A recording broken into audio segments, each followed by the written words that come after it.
This is how I started. Just want to go over the game plan here. So I stripped everything down because I know I'm going to have to push too. But the first thing I did was, I've got the game plan figured out now.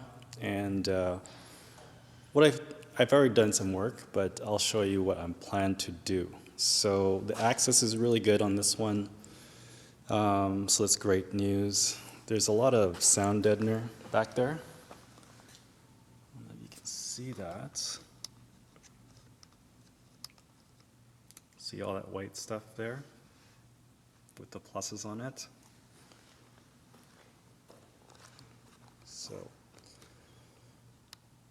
So I did start with some cold glue pulls. I wasn't sure about doing that first. I did relieve a little bit of pressure here, but it's not flowing very well because of the sound deadener. But as you can see, a lot of the bulk came out. It's definitely not perfect, and there's tons of work to do still.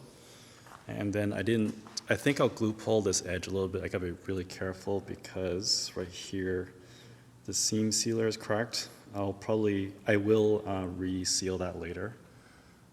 And then some paint failure down here. So I might do a little bit of glue pulling here with like a little leverage device from Cam Auto. And then lots of pushing because I'm not sure about this paint. Honda is kind of hit and miss, I think, for adhesion. So, and then I'll be pushing, you can see my hand here. I have this direction going between the brace here, and I also can put some wood in here to protect this area and leverage, have a big hook that leverages. I'll show you what tool that works in that area. So these are my Stanliner fender tools. I can reach there and there, but this big head on the fender tool might not be agile enough. I have this fender tool here that is the same hook, but it has an interchangeable tip. So I don't plan to use this tip, but this is the plastic one. I'm not sure about these guys, if they can help me out or not. Depends on the bend and the angles, right? So that's the plan. Lots of blending, glue pulling, cold glue, pushing, everything, or hot glue and pushing, everything.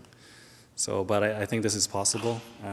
The thing that worries about me the most right now is this part here. I don't know if it can focus this close, but this is actually a separation, and the seam seal is broken, so I really have to seal that, or else the water, I don't think it'll leak in because it's on an overhang, but if it was in here, that'd be a way bigger issue.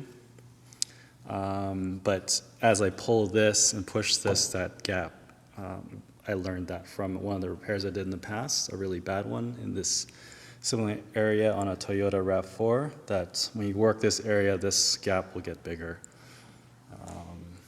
And nothing, I don't know, I'll try to keep it together, but first priority is to fix the sheet metal and make sure it's safe to drive afterwards.